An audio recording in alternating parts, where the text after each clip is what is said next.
사도행전 2장 말씀을 보도록 하겠습니다. 사도행전 2장 말씀. 오늘은 2장 22절부터 끝까지 볼 텐데, 지금 먼저 이걸 다 읽고 시작을 해버리면 너무나 좀 길 것 같으니까 하나님의 말씀을 읽어가면서 말씀을 나누도록 하겠습니다. 먼저 2장 22절에서 우리가 어디까지 읽냐면요, 30절까지 말씀을 함께 읽도록 하겠습니다. 사도행전 2장 22절에서 30절까지 말씀을 먼저 함께 읽도록 하겠습니다. 같이 읽습니다. 시작. 이스라엘 사람들아, 이 말을 들으라. 너희도 아는 바와 같이 하나님께서 나사렛 예수로 큰 권능과 기사와 표적을 너희 가운데서 베푸사 너희 앞에서 그를 증언하셨느니라. 그가 하나님께서 정하신 뜻과 미리 아신 대로 내준 바 되었거늘 너희가 법 없는 자들의 손을 빌려 못 박아 죽였으나 하나님께서 그를 사망의 고통에서 풀어 살리셨으니 이는 그가 사망에 매여 있을 수 없었음이라. 다윗이 그를 가리켜 이르되 내가 항상 내 주 앞에 계신 줄을 배웠으며 나로 요동하지 않게 하기 위하여 그가 내 우편에 계시도다. 그러므로 내 마음이 기뻐하였고 내 혀도 즐거워하였으며 육체도 희망에 거하리니 이는 내 영혼을 음부에 버리지 아니하시며 주의 거룩한 자로 썩음을 당하지 않게 하실 것이미로다. 주께서 생명의 길을 내게 보이셨으니 주 앞에서 내게 기쁨이 충만하게 하시리로다 하였으므로 형제들아, 내가 조상 다윗에 대하여 담대히 말할 수 있노니 다윗이 죽어 장사되어 그 묘가 오늘까지 우리 중에 있도다. 그는 선지자라. 하나님이 이미 맹세하사 그 자손 중에서 한 사람을 그 위에 앉게 하리라 하심을 알고. 31절까지 읽겠습니다. 시작. 미리 본고로 그리스도의 부활을 말하되 그가 음부에 버림이 되지 않고 그의 육신이 썩음을 당하지 아니하시리라 하더니. 여기까지 보도록 하겠습니다.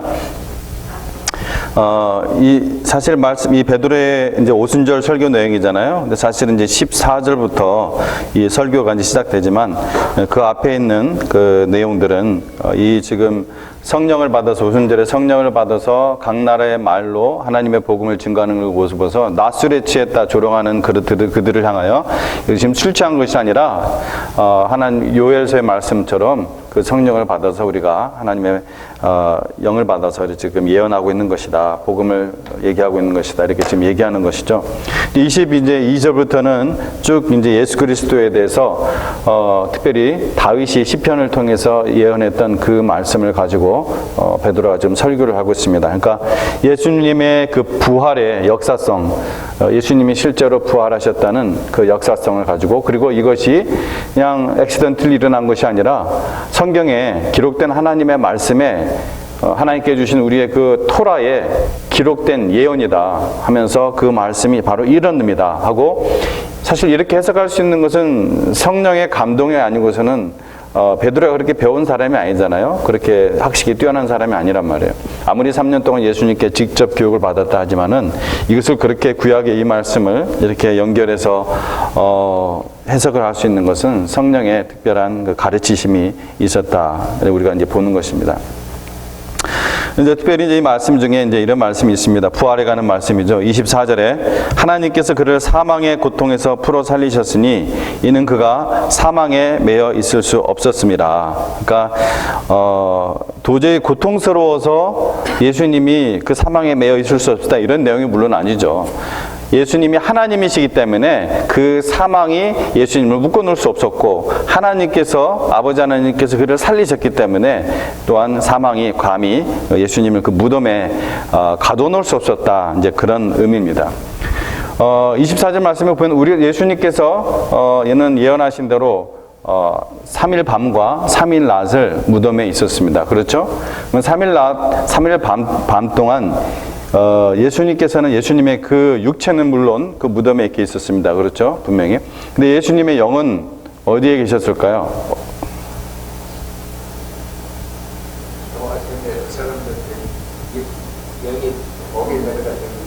예. 그렇게 말씀하셨고, 또 베드로전서 3장 말씀이죠. 좀 하나를 얘기하셨어요. 한 가지. 예. 그래서 이 부분에 대해서 왜 이제 제가 이 얘기를 하냐면은 이 부분에 대해서 이단적인 그런 가르침을 가르치는 데가 있기 때문에 이것을 사실은 우리가 정확하게 밤 3일 낮 동안 예수님께서 이 스케줄을 어떤 스케줄을 갖고 움직이셨는지 우리가 사실 몰라요. 다만 두 가지는 알 수가 있습니다. 방금 얘기하신 베드로전서 3장에 나오는 말씀이죠. 예수님께서 옥에 내려가서 노아에 있던 그 스피릿들에게, 그 영들에게 선포하셨다, 캐리소 하셨다, 이런 말씀이 나옵니다. 그래서 어쨌든 그런 3일, 그거는 분명히 예수님의 무덤에 있는 동안, 육체가 무덤에 있는 동안 있었던 일이라는 것을 분명히 알 수가 있고요. 또 하나는 예수님께서 누가복음 22장 말씀에서 그 강도에게 얘기하시죠. 십자가에 달렸을 때 네가 오늘 나와 함께 어디에 있으리라? 낙원에 있으리라. 그러니까 오늘이에요. 바로 십자가에 달리신 바로 그날 낙원에 있으리라. 그래서 어느 것이 옥에 내려가신 것이 먼저인지, 낙원에 가신 것이 먼저인지, 그리고 그 나머지 시간들은 뭐 하셨는지 성경은 사실은 자세히, 그것이 그렇게 중요하지 않기 때문에 몰라도 되니까 자세히 기록하지 않았습니다. 그러나 이제 여기에서 연옥의 가르침이 나오죠. 베드로전서 3장에 있는 그 말씀을 로만 캐톨릭에서는 바로 연옥에 가서 복음을 전해서 거기에 있는 영혼들에게 이벤젤리즘 하셨다. 근데 적어도 베드로전서 3장에 나오는 옥에 가서 선포하셨다는 그 내용은 이벤젤리즘과 관련된 말씀은 결코 아닙니다. 그래서 그렇게 얘기도 하고, 또 이제 개신교회에서 어떤 쪽에서는, 어떤 학자는 낙원과 음부가 같이 이렇게 있는데 낙원은 예수님을 들어본 사람은 그래도 이유가 있는데 예수님을 전혀 복음에 대해서 전혀 들어보지 못하고 죽은 사람들은 억울하지 않냐. 바로 그런 사람들에게 가서 복음을 전했다, 이벤젤리즘을 했다, 또 이렇게도 얘기해요. 근데 다 이제 그런 가르침은 잘못된 가르침이죠. 그 죽은 이후에 가서 복음을 뭐 가르쳤다든지. 그리고 베드로전서 3장 내용의 말씀을 우리가 그 실제로 여러분 펴보면은 뭐가 나옵니까? 그 영들에게, 그 영들이 바로 누구냐면 노아 시대의 영들이에요. 딱 특정이 되어 있습니다. 노아 시대의 영들에게. 그래서 그 부분의 해석은 왜 굳이 그러면 노아 시대의 영들에게 내려가서 그 옥에 있는 영들에게 선포하셨느냐? 그것은 정확하게 알 수 없습니다. 몰라도 되니까요. 우리가 몰라도 돼요. 예, 그것을 너무나 디테일하게 막 그냥 알려고 하는 것은 우리의 교만일 수가 있고요. 하나님께서 이렇게 덮어놓은 것은, 말씀하지 않은 것은 우리도 그냥 지나가면 돼요. 캐내야 될 금광석이 이 성경 말씀이 얼마나 많은데 그런 거 갖고 왈가왈가 우리가 싸울 일이 없죠. 이 부분에 오늘 읽은 말씀 가운데서 다윗의 이 말씀 가지고도 한때 저희 전체 총교단 내에서 많은 이 갈등이 좀 있었어요. 지상으로 서로 논쟁도 많이 하고, 어떤 부분이냐면은 예수님의 부활과 관련된 말씀인데, 여러분 이제 이런 얘기들을 이제 들릴 것이기 때문에, 언젠가는 볼 것이고 들을 것이기 때문에 제가 목회자로서, 이 교회 한 목회자로서 말씀을 드리는 겁니다. 사도행전 2장 27절에 이 말씀인데요. 이게 시편 인용 말씀이죠. 시편 16편 다윗이 썼던 그 말씀입니다. 16편에 이는 내 영혼, 2장 27절에 이는 내 영혼을 음부에 버리지 아니하시며 주의 거룩한 자로 썩음을 당하지 않게 하실 것이므로다, 이렇게 말씀하셨잖아요. 그래서 이거 갖고 또 이제 막 논쟁을 합니다. 한때 이제 한국의 어떤 춘천에 있는 한 교회에서 그 부활 설교를 굉장히 강조하시면서, 부활은 강조해야죠. 근데 부활만 강조하는 게 좀 문제가 돼서 어떠한 그 이단을 가려내는 한 그 단체에서 이단이다까지 이제 이렇게 찍힌 바가 있어요. 그게 이제 우리 침례교단입니다. 남침례교단은 아니고 기독교 한국 침례. 근데 어쨌든 저는 어떤 그 침소봉대한 내용이라 생각하고, 이거 갖고도 이제 또 했어요. 뭐냐면 썩음을 당하지 않게 하실 것이로다, 이 말씀을 가지고 부활을 설교를 강조하신 그 목사님께서는 육체도 썩지 않았다. 그리고 이단으로 정죄했던 그 단체에서는 그 육체는 썩지 무슨 썩지 않냐. 뭐 이거 갖고 이제 막 싸운 거예요, 양쪽에서. 여러분은 어떻게 생각하십니까? 예수님이 3일 동안 그 영은 무덤에 같이 있을 수가 없죠. 하나님과 단절된 상태에 있을 수가 없죠. 단절의 순간은 아주 순간이 있었지만 그 육체는 과연 썩었을까요? 안 썩었을까요? 그게 뭐 중요해요, 근데? 그게 뭐 중요해요? 예? 근데 이것은 이제 우리 한글 성경으로만 이렇게 보면 그렇지만 원어를 보면은 또 사실 그렇지 않거든요. 이 썩지 않는다는 이 단어는 원래 무덤이라는 뜻을 갖고 있습니다. pit. 무덤이에요. 이것이 두 번째 뜻이 썩지 않는다는 뜻이에요. 1차 뜻은 무덤에 갇힌다는 그런 뜻이에요. 그래서 학자들 간에 이제 이런 것들이 좀 있는 거죠. 근데 중요하지 않아요. 그건 몰라도 됩니다. 제가 이게 중요했으면 제가 얼마나 제가 많이 또 했겠습니까? 이게 중요하지 않아요. 이런 거 갖고 싸우는 것은 정말 우스운 일이에요. 이런 거 갖고 논쟁을 하는 것은 저는 시간 낭비라 생각이 됩니다. 썩는다고 하면 썩는다고 하고 썩지 않는다고 이렇게 믿으시면 썩지 않는다고 하면 돼요. 이 부분은 예수님이 무덤에 갇혀 있을 수 없다는 거, 예수님이 부활하셨다는 거, 이게 팩트고 이게 진리라는 거, 이것을 우리가 잘 알면 됩니다. 자, 중요한 것은 이 방금 우리 이제 30절 말씀으로 넘어가죠. 30절 말씀에 이런 말씀을 하고 있습니다. 29절부터 읽을까요? 형제들아, 내가 조상 다윗에 대하여 담대히 말할 수 있노니 다윗이 죽어 장사되어 그 묘가 오늘까지 우리 중에 있도다. 지금 사도 베드로가 왜 이야기를 합니까? 지금 여기서 앞에 나온 지금 이렇게 좀 가로로 해놓은 거, 시편 이 말씀을 인용을 했기 때문에 이렇게 좀 좁혀서 이렇게 해놨죠. 인용구라는 걸 나타내기 위해서 여러분 성경책에 이게 좁게 해놨죠. 이제 이 시편 말씀이 과연 다윗과 그의 후손에 관한, 그러니까 육신적인 후손에 관한 얘기만 하고 있는 것이냐, 그 얘기를 하고 있는 것이냐, 그게 아니라는 거죠. 왜? 다윗이 죽어 장사되어 지금 우리 그 묘가 오늘까지 있다는 거죠. 근데 27절부터 쭉 읽어보면은 내 영혼을 음부에 버리지 않냐시며 주의 거룩한 자로 썩음을 당하지 않게 하실 것이미로다. 이렇게 말씀하셨다는 것은 지금 다윗이 죽어 장사되었는데 이게 무슨 말이 되느냐? 아니다. 예언적인 말씀이다. 그걸 얘기하고 있는 거예요. 그러면서 그는 선지자라 이런 얘기를 하고 있습니다. 선지자는 뭡니까? 프라핏은 하나님의 말씀을 대언하는 사람이죠. 하나님의 말씀을 받아서 하나님을 대신하여 하나님의 백성들에게 전하는 사람, 혹은 하나님을 믿지 않는 이방인들에게도 전하는 사람을 선지자라고 합니다. 그래서 구약 시대에 하나님 말씀을 기록하거나 하나님의 말씀을 전했던 사람들은 다 부분적으로 하나님의 선지자들이에요. 그래서 아브라함도 선지자라고 하죠. 성경을 보면은 아브라함도 선지자라고 합니다. 하나님의 말씀을 받아서 전하는 자들.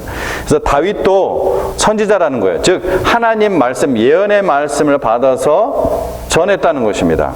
그래서 그는 선지자라 하나님이 이미 맹세하사 그의 자손 중에서 한 사람을 그 위에 앉게 하리라 하심을 알고. 근데 이 말씀이 좀 문제가 되는 좀 구절입니다.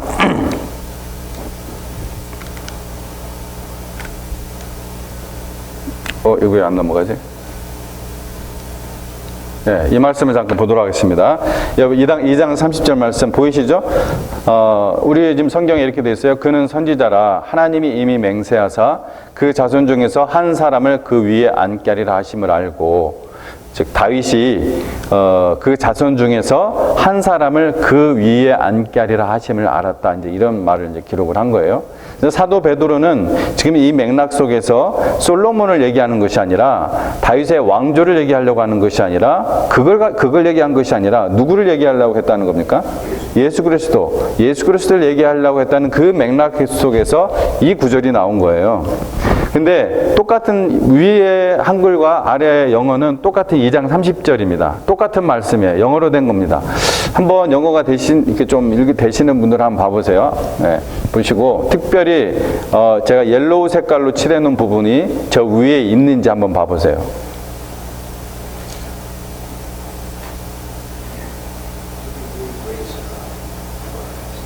그게 우리 한글 성경에 있는지 한번 보시라고요. 왠지 없을 것 같죠? 제가 그렇게 얘기하니까. 없어요. 없잖아요. 거기 그리스도란 말이 있습니까? 죽음에서 살리셨다는 의미의 raise up이라는 의미가 여기 있습니까? 우리나라 성경에? 없어요.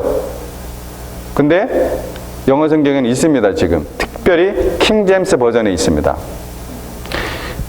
NASB나 NIV나 이런 데는 없어요. 안타깝게도. 근데 킹제임스 버전이 완벽한 버전은 아니에요. 역시 번역본은 완벽할 수가 없습니다. 사본도 완벽할 수가 없죠. 원본이 완벽한 거죠. 전목과 의문이 없다는 것은.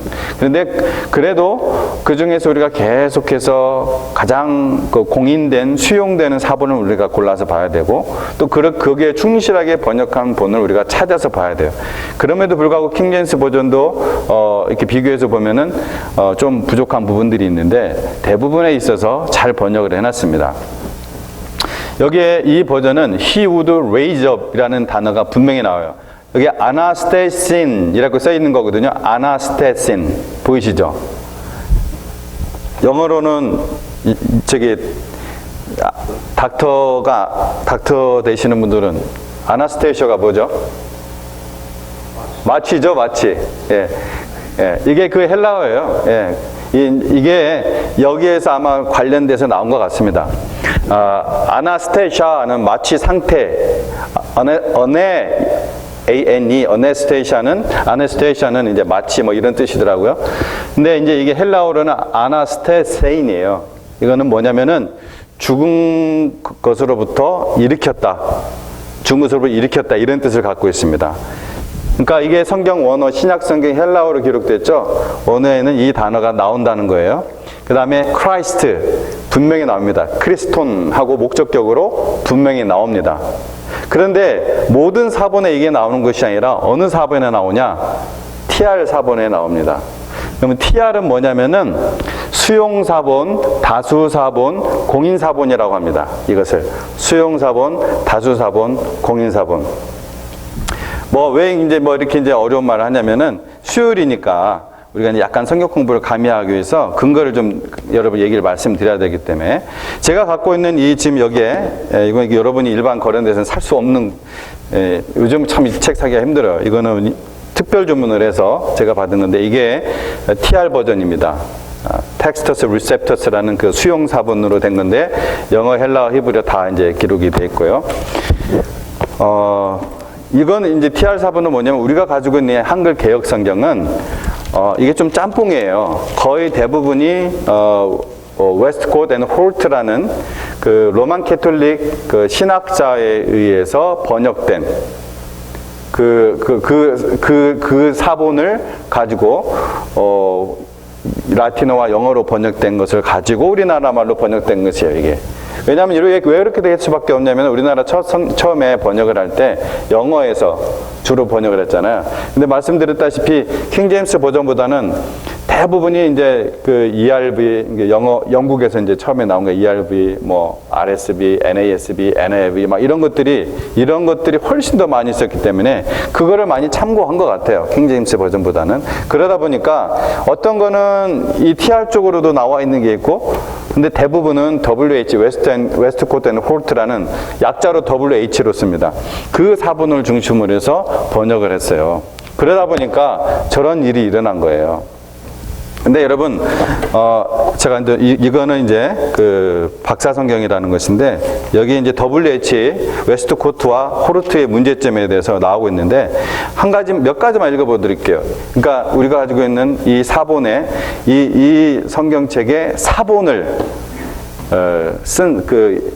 주장한 사람들. 이제 그중 호르트는 이런 얘기를 했습니다. 호르트는 에덴 동산의 실체를 부인한다. 그가 직접 한 얘기를 제가 읽어드릴게요. 나는 에덴 동산 같은 곳은 존재하지 않았다고 생각하며 또한 아담의 타락도 영국의 시인 코울리츠가 정확히 지적한 것처럼 그의 후손들의 타락과 전혀 다를 바 없다고 생각한다. 우리는 또한 성경에 오류가 없음을 믿지 않는 호르트 선생의 불신앙을 직시해야 된다. 만일 당신의 협조를 얻기 위해 신약 성경의 절대 무오류성을 믿어야 한다면 유감스럽게도 나는 당신과 함께 할 수 없다.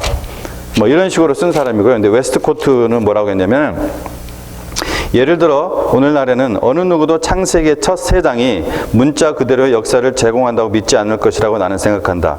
두 눈을 뜨고 그것을 읽는 사람이라면 도대체 어떻게 그렇게 믿을 수 있는지 난 이해할 수 없다. 이런 식의 한두 개가 아니에요. 이런 식의 불신앙적인 이야기를 쓴 사람이. 근데 1881년도에 이 두 사람이 택한 사본이 뭐냐? 바로 바티칸 사본입니다. 바티칸 사본. 그러니까 로만 캐톨릭이 주장하는 그 사본이죠. 근데 그 사본에 사본을 주장한 이 웨스트코트 호르트라는 사람은 신자가 아니에요. 믿는 사람들이 아니에요. 성경을 믿지 않는 사람들이에요. 성경 무호성을 믿지 않는 사람들이에요. 에덴 동산도 믿지 않고 예수님의 기적들도 믿지 않고 그런 사람이 택한 사본이 웨스트코트 호르트가 택한 사본인데 그걸 가지고 주로 번역한 것들이 NASB, NIV 뭐 이런 것들이에요. 네. 근데 거기에서 많이 따온 것이 우리나라 성경이에요. 그래서 많은 새로운 그 번역의 시도들이 있었는데 이제 이건 아까 말씀드린 바로 저기에 나오는 TR 사본, 수용 사본, 혹은 다수 사본, 혹은 공인 사본이라고 하는 그것에 근거해서 번역을 했습니다. 근데 이것도 오류가 있어요. 번역에. 이것도 제가 몇 군데 찾았어요. 제가 몇 군데. 그래서 이 저자한테 제가 이메일도 했어요. 근데 답이 안 와요.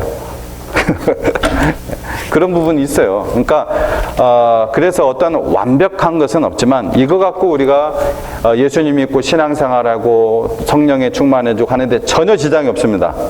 전혀 지장이 없어요. 예. 그러나 우리가 하나님의 말씀을 가지고 배울 때 어떤 부분들은 아쉬운 부분들은 우리가 목회자가 이제 신학을 배우고 연구하는 목회자가 이런 거를 해줘야죠. 그렇죠? 이런 것들을 잘 연구하고 찾아서 최대한의 하나님의 말씀에 근접하게 원래 그 원본에 가까운 것들을 찾아서 여러분과 나누는 거예요. 그러니 저 부분이 얼마나 중요한 부분입니까? 저게 없어져 버렸어요. 저게.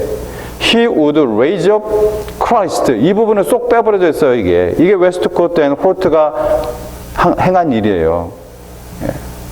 그 사본을 택해가지고. 그러나 TR 사본에는 이 원어가 분명히 있습니다. raise up이라는 단어가 있고 방금 아나스테이션, 그 다음에 크리스톤이라는 크라이스트라는 단어가 분명히 나옵니다. 그러니까 이런 것들은 중요하지 않겠어요? 물론 이것이 없다고 해서 여러분이 지금까지 믿음 생활 내가 이제 잘못했구나, 내가 엉망을 했구나 이러지는 않죠. 전혀 그런 건 아니에요. 그것을 킹 제임스 번역 굉장히 강조하는 사람들이 KJV 주의자들이라고 하는 거예요. 그 사람들은 너무나 아주 독단적이고 강성의 발언을 해서 우리 한국 교단 내에서는 막 이단 취급까지 받을 정도예요. 그렇게 하면 안 되죠, 또. 예. 그 문제가 좀 있는 거죠. 자, 어찌됐든 그래서 분명히 이 말씀을 볼 때 다윗이 뭘 봤다는 거예요? Raise up Christ. 벌써 이 예언적인 메시지를 그는 알고 있었던 거예요. 이걸 지금 얘기하고 있는 거예요. 사도 베드로가. 그는 그리스도를 살리셔서 바로 하나님의 왕자 위에 하나님 보좌 우편에 앉게 하심을 알고 누가요? 다윗이. 너무나 명확해지잖아요. 이거 빼는 거하고 넣는 거하고 많이 달라지겠죠. 그죠? 예, 전체를 읽는데. 자, 그래서 여러분한테 한 가지를 예를 제가 들었어요. 왜냐하면 가끔씩 제가 TR 사본에 근거해서 이런 얘기를 제가 설교 시간에 하기 때문에 여러분이 혹시나 뭔 말인가 하고 이제 궁금해 하실 것 같아서 주일날은 이런 얘기는 할 수가 없어요. 이거 얘기하면 이제 그 다음 주는 이제 사람들이 안 나올 수도 있고 그러기 때문에 수요일날이나 하나님 말씀에 좀 더 알고 자는 여러분 수요일에 오는 분들이나 제가 나누지. 자, 그렇게 알고 계시면 이제 되겠습니다. 자, 그래서 여기까지가 이제 우리가 좀 봤고요. 37절 말씀부터 보도록 하겠습니다. 30절부터 보도록 하겠습니다. 37절부터 41절까지 보도록 하겠습니다. 같이 읽습니다. 37절에서 41절 같이 읽습니다. 시작. 그들이 이 말을 듣고 마음에 찔려 베드로와 다른 사도들에게 물어 이르되 형제들아 우리가 어찌할꼬 하거늘 베드로가 이르되 너희가 회개하여 각각 예수 그리스도의 이름으로 침례를 받고 죄 사함을 받으라. 그리하면 성령의 선물을 받으리니 이 약속은 너희와 너희 자녀와 모든 먼데 사람 곧 주 우리 하나님이 얼마든지 부르시는 자들에게 하신 것이라 하고 또 여러 말로 확증하며 권하여 이르되 너희가 이 패역한 세대에서 구원을 받으라 하니 그 말을 받던 사람들은 침례를 받음에 이날의 신도수가 3,000이나 더하더라. 아멘. 예, 제가 38절 말씀과 39절 말씀에 대해서는 이전에 한번 제가 성령의 침례에 대해서 말씀할 때 여러 번 설명을 했기 때문에 지나가도록 하겠습니다. 다시 설명 안 하고요. 물론 그래도 뭐 당연히 까먹으셨겠지만 제가 그거보다 이제 더 이제 오늘은 좀 나누고 싶은 부분이 마음에 찔려라는 단어입니다. 마음에 찔려. 자, 사도 베드로의 이 설교를 듣고서 마음에 찔렸어요. 마음에 찔렸어요. 이들이 누구입니까? 이들 가운데는 누구도 있는 거예요? 성령의 오순절날 성령 받아서 각 방언으로 얘기하는 걸 보고서 뭐라고 했다고요? 술 취했다고, 조롱했다고 성경은 13절에 나와 있거든요. 근데 그들도 섞여 있을 거예요. 베드로의 이 설교 말씀을 듣고서 뭐가 찔렸다고요? 마음이 찔린 거예요. 마음이 찔린 거예요. 여러분, 우리가 구원은, 하나님 앞에서 구원은 반드시 전제될 것이 회개잖아요. 그죠? 회개인데, 회개라는 것은 마음에 찔림이 있는 거예요, 사실은. 마음에 찔림. 그것이 뭐라고 표현을 다 못하고, 죄가 뭔지도 잘 인식이, 우리가 예수님 믿고 나서 죄가 뭔지 점점 진짜 알게 되잖아요. 우리가 예수님 믿기 전에는, 성경 모를 때는, 그냥 죄하면은 뭐 이거저거 잘못한 것만 떠올리고, 그죠? 내가 뭐 그런 생각하는데, 근데 어쨌든 마음에 찔리는 이 과정이 분명히 있어야 돼요. 그냥 무슨 자판기에서 구원을 뽑아내듯이 이렇게 하면 구원받습니다 하니까 그냥 탁탁탁탁 단계를 거쳐서 이제 하나님의 자녀다, 본인이 그렇게 믿는다든지 착각하게 하면 안 된다는 거죠. 분명한 회개의 요소가 우리 안에 있어야 돼요. 그렇죠? 예. 물론 이것은 이제 일단 신자가 되면, 믿는 자가 되면은 차츰 이것이 이제 하나님의 말씀으로 채워지면서 조명이 되면서 깨달아지는 역사가 물론 있을 때 일어나는 현상이기도 합니다. 근데 제가 보고자 하는 것은 이 마음에 찔려. 이 마음에 찔리는 것은 어떤 일이 일어날 때 하느냐? 오직 하나님의 말씀과 성령께서 역사하셔야 마음에 찔림이 있다는 거예요. 오직 하나님의 말씀과 성령께서 역사하실 때 일어나는 현상이 마음의 찔림이에요. 진짜 마음에 찔린 사람은 그래서 어떤 결과가 일어나냐면은 변화가 일어납니다. 그 사람이 예수님 내가 믿겠습니다 한 다음에 그 다음에 일어나는 현상이 변화예요. 왜? 성령님이 들어오셔서 그 안에 역사를 시작하시기 때문에. 그 사람이 sometimes, somewhere, something, 한꺼번에 every time, everywhere, everything 변화가 일어나진 않지만 어떤 순간에, 어떤 때에, 어떤 장소에서 이전과는 다른 변화가 일어나요. 정말 마음에 찔림이 있어서 회개가 일어났고 성령이 들어온 상태라면 구원받아서. 그런데 그렇지 않은 경우는 이러한 지속적인 변화가 일어나지 않습니다. 여러분, 이 조나단 에드워즈라는 사람 아시는지 모르겠는데 굉장히 유명한 분이에요. 저는 제가 생각할 땐 조나단 에드워즈 같은 분은 한 세기 정도가 아니라 근대와 현대의 대표 신학자라고 저는 생각을 합니다. 미국 대각성 운동의 부흥주자의 대표 선수였었고 또한 대표적인 신학자라는 거죠. 근데 이분이 전도 설교를 할 때 진노하시는 하나님의 손 안에 있는 죄인, 진노하시는 하나님의 손 안에 있는 죄인이라는 그러한 설교를 반복해서 했습니다. 이게 이제 전도 설교였어요. 부흥회 때. 근데 이 설교를 들으면은 그 설교를 듣는 사람들이 엉금엉금 기었대요. 울면서, 무서워서, 떨면서. 너무 하나님의 그 진노하심이 공포스러워가지고. 그래서 예수님 믿겠다고 나왔다고 합니다. 많은 사람들이 결단을 했어요. 근데 나중에 조나단 에드워즈, 이 엄청난 신학자가 나중에 그의 말년에 후회했다고 합니다. 뭘 후회했을까요? 자기의 이 설교를 후회했다고 그래요. 왜 그러느냐? 그들이 정말 예수님 믿겠다고 나온 것이 자기의 어떤 지옥의 고통에 대한 자기의 설교 속에 그 생생한 묘사, 그 전달력 때문에 나온 것인지, 그들이 정말 하나님의 말씀에 부딪혀가지고 하나님 말씀이 직접 가서 그들이 찔려가지고서 회개한 것인지. 왜냐? 왜 그런 얘기를 했느냐? 그의 전도 설교를 듣고서 많이 예수님 믿겠다고 했는데 그 가운데 또 많은 사람들이 변화가 전혀 없는 거예요.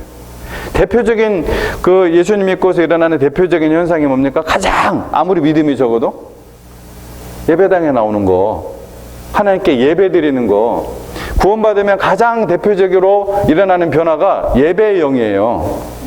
예배의 영. 근데 그렇지 않은 사람들이 많았다는 거예요. 그럼 이거는 뭐냐? 하나님의 말씀에 찔림으로 있었다면 그런 일이 있을 수 없다는 거죠. 이거는 그들이 단지 지옥에 대한 공포 속에서 나왔다는 거예요. 그 조나단 에드워즈가 너무나 리얼하게, 너무나 생생해. 실제 그의 설교를 들어보면 아주 그냥 리얼해요. 지옥을 아주 그냥 리얼하게 묘사를 합니다. 유튜브에도 나와 있어요. 여러분 들어보시면. 한글로도 번역이 돼 있고, 뭐 글로도 돼 있고, 워낙 유명한 설교이기 때문에 후회를 했대요. 구분이 안 가는 거예요. 뭐 그들이 진짜 참된 구분이었는지. 대표적인 현대 전도운동에 있어서 대표적인 또 한 예가 누구냐? 빌리그램이에요. 빌리그램 하면은 대중전도 집회로 유명한 분이잖아요. 텍사스도 왔어요. 제가 있었을 때 텍사스도 왔어요. 근데 이분의 특징이 대중전도 집회를 일으킨 분 아니에요. 뭐 신학적인 문제든 뭐를 다 떠나서 많은 사람들이 그의 설교를 듣고 나와서 끝나고 나면 초청을 항상 하거든요. 그러면 훈련된 사람들이 앞에 쫙 있어요. 훈련된 사람이 구원 상담해 주는 사람들이. 그 앞에 나와서 눈물을 흘리면서 회개하고 그러면서 예수님 믿겠다고 다 한단 말이에요. 근데 제가 미국에 와서 신학교에서 선교학을, 제가 선교학 때문에 사실 미국에 처음에 왔는데 선교학 공부하러. 그래서 이제 그 미션 프로스펙티브라는 텍스트가 있어요. 선교학 교재 중에서 아주 유명한 교재예요. 근데 거기에 아예 분석이 되어 있습니다. 빌리그램 전도 집회 때 나온, 그렇게 해서 예수님 믿겠다고 결단한 사람들이 나중에 교회 나간 사람들이 얼마나 되는지 확인을 했는데, 왜냐하면 명단이 다 있으니까 2%도 안 돼요. 2%도 안 돼. 이거는 하나님의 말씀에 찔려서 나온 것이 아니에요. 그 중에는 진짜로 2%는 분명히 진짜죠. 근데 그 나머지 98%는 다 어디 갔느냐고요. 예수님 믿겠다고 다 결단한 사람들인데. 감동받고서 울면서 회개하면서 막 그랬다고 했는데, 하나님의 말씀이 그렇게 갔다가 그저 아무 일도 안 일으키고 돌아오는 일도 있나요? 정말 그 마음에 찔림이 있어서 회개가 일어났다면 그렇지 않죠. 열매로 그 나무를 안다고 했습니다. 예수님께서. 그럴 수가 없어요. 또 사람이 하나님 앞에 이렇게 나오는 경우는 죄에 대한 자각 속에서, 마음의 찔림 속에서 나오기도 하지만, 또한 무엇? 하나님의 사랑 때문에 감동을 받는 거예요. 하나님의 그 크신 사랑 때문에. 분명히 찔림과 함께 또 하나 오는 것은 하나님의 그 크신 사랑. 감격하는 거죠. 감동하는 거죠. 그런데 여러분, 그 하나님의 사랑에 대한 이 사랑을 느끼게 하려는 그러한 목적으로 이런저런 감동적인 예화를 드는 경우가 있는데, 여러분, 그것도 같은 이유로 위험합니다. 그것도 같은 이유로 위험해요. 그거는 바로 심리적인 접근이에요. 심리학적인, 설교 속에 메시지 자체의 파워를 의지하는 것이 아니라 심리학적인 예화를 이용을 하는 거예요. 제가 언젠가 부흥회 끝나고서 한 7, 8년 전인데, 부흥회 끝나고 나서 목회자들 모여놓고 어떤 유명한 목사님이, 부흥 강사 목사님이 나는 설교를 이렇게 한다 하면서, 나는 설교를 이렇게 준비한다 하면서 한 얘기가 제 뇌리를 떠나질 않아요. 반드시 심리학적인 설교를 하라는 거예요. 설교를 준비할 때. 그래서 감동을 주고 예배를 감동 있게 하고, 저는 그 이후로 그분 세미나를 안 들었습니다. 더 이상 들을 가치가 없다. 물론 그렇게 해서 사람들이 많이 감동을 받고 문을 나설 수 있고, 또 많은 사람들이 더 우리 목사님 설교 참 감동적이고 눈물 빠지게 웃고 막 이렇게 할 수는 있겠죠. 근데 그것은 매니플레이션이에요. 하나님의 말씀을, 여러분 사실은요, 정말 그래서 이 설교자가 강단에서 유혹받는 것이 그거예요. 왜냐하면 설교자가 말씀을 전할 때 감동받기 원해요, 당연히. 그러지 않겠어요? 반응을 기대하고, 그런 반응. 그런데 여러분, 분명히 성령의 역사가 일어나면은 신앙적인 감정과 감동이 분명히 있습니다. 그러나 그것을 조장하는 것은 절대로 못할 일이에요. 왜냐? 정말 성령에 의지해서 메시지를 준비할 때 말씀 자체를 의지하고, 말씀 자체가 역사하고, 성령의 역사에서 그렇게 되기를 막 기도하며 이렇게 준비하는 것이 훨씬 어려워요. 그리고 그런 일은 자주 일어나는 일이 아니에요. 자주 그런 일이 일어나면 교회 막 금방금방 그냥 성령의 폭발적인 역사가 막 일어나게 해요. 그런 목회가 얼마나 신나겠어요. 이 메마른 시대에 이미 메말라진 많은 심령들 속에 참 그 딱딱해진 그 심령 속에 하나님의 말씀의 해마가 가서 계속해서 부딪히도록 그래서 또 부딪히도록 이 수고를 하기가 싫은 거예요, 사실은. 그건 저에게도 있는 유혹이고. 어쨌든 요점은 뭐냐? 교회는 주님의 증인들은 여러분 같은 위트니스들은 오직 하나님의 말씀이 사람의 마음을 찔리게 하거나 감동을 줄 수 있도록 해야 된다는 것입니다. 우리는 하나님의 사용하는 도구지 우리가 하나님의 말씀을 이용해서는 안 돼요. 그리고 우리가 잘 생각해야 돼요. 그래서 우리가 은혜 받았다고 했을 때 저는 항상 물어봐요. 어떤 은혜? 무엇을 은혜? 그 다음엔 또 어떻게? 이건 이제 자꾸 이제 물어보죠. 그래서 우리 신앙적인 감정에 정말 신앙적인 감정은 분명히 있어요. 조나단 에드워즈도 분명히 이 부분을 구분을 했습니다. 분명히 감정과 감동이 있어야 돼요. 성령의 역사에서. 그런데 이것을 인위적인 요소가 포함되지 않도록 해야 됩니다. 여러분 성경 전체를 안 보시더라도 사도행전만 보시더라도 여러분 보세요. 베드로 설교, 또 스데반 집사님의 설교, 또 빌립 집사님의 설교, 그 이후 사도 바울의 설교 쭉 보세요. 어떤 그런 인위적인 내용의 예화가 끼어 있는지 여기에. 그냥 성경을 쭉 풀었습니다. 그냥. 그리고 사도 바울은 아예 그랬어요. 나는 절대로 입술의 지혜로, 사람의 지혜로 하나님 말씀 증거하지 않고 전도에 미련한 것으로 말씀을 증거하겠다. 아예 그렇게 선포를 해버리잖아요. 고린도전서 1장에서. 그렇죠? 그러한 하나님 말씀에 온전히 의지하는 그다음 우리 증인들이 돼야 될 줄로 믿습니다. 끝까지 보기로 했으니까 마치고 싶은데 시간이 좀 됐네요. 그래서 어쨌든 이제 그 뒷부분에서는 그냥 이제 마치겠는데 43절에서 이제 47절까지는 새로운 믿음의 이제 공동체, 즉 이제 교회가 탄생하는 것을 우리가 볼 수가 있죠. 새로운 믿음의 공동체, 성령을 받아서 이제 중요한 것은 뭡니까? 이 누가가 사도행전 누가 이러겠죠. 누가가 이 새로운 공동체를 소개하면서 가장 먼저 뭔 얘기를 합니까? 42절에 새로운 공동체를 소개하면서 가장 먼저 무슨 얘기를 해요? 그들이 사도들의 가르침을 받아. 이거는 의도적인 강조가 있다고 봐요. 교회는 하나님의 말씀을 가르침을 받아서 그 다음에 모든 일들이 일어나야 돼요. 교제도 하나님의 말씀을 가르치받아. 떡을 나누는 거, 이것은 이제 뭡니까? 예배죠. 주의 만찬을 얘기하는 거 아닙니까? 왜냐하면 초대교회는 애찬과 만찬이 섞여 있었어요. 이건 예배입니다. 예배. 또 기도. 전부 다 말씀의 가르침 안에서, 말씀의 근거에서 일어난 것이지 어떤 그냥 신비적인, 내가 볼 때 당신은 아무래도 뭐 어쩌다 저쩌다 이런 헛소리를 하면 안 되니까 사도들이 초대교회의 한 모델로서 분명히 보여준 것이 바로 사도들의 가르침. 이게 누가가 아주 의도적으로 이걸 집어넣었어요. 이 사도 베드로의 이 설교를 말미암아 3,000명이 갑자기 주님의 제자가 되었잖아요. 성령의 역사로만, 성령의 아주 폭발적인 역사로 말미암아. 120명의 문도가 있었다면은 3,120명, 총 26배가 증가한 거예요. 갑작스럽게. 그러니까 사람들이 많아지면 뭐 어떤 현상이 있습니까? 목소리가 자꾸 나온 사람들이 있죠. 캐릭터마다 여러 가지 있으니까. 그때 뭐가 필요해요?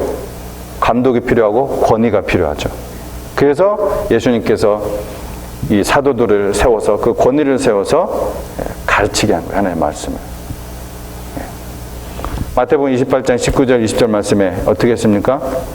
그러므로 너희는 가서 모든 족속으로 제자를 삼아. 그죠? 제자가 이제 됐어요. 제자를 삼아. 3,000명의 제자가 나왔습니다. 그죠? 아버지와 아들과 성령의 이름으로 침례를 주고, 그 다음에 내가 너에게 분부한 모든 것을 가르쳐 지키게 하라. 가르쳐 지키게 하라.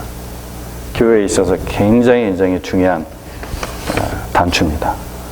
그 교회의 특징, 교회의 본질을 좌우하는 거예요. 여러분 하나님의 말씀을 배우시고 가르치는 일에 더욱더 열심을 내시기를, 그리고 더욱더 하나님 앞에서 성령의 충만함으로 여러분 자아가 부서지고 여러분 더욱더 예수 그리스도의 모습만 여러분 삶 속에 나타나도록 주의 이름으로 축원드립니다. 함께 기도하겠습니다.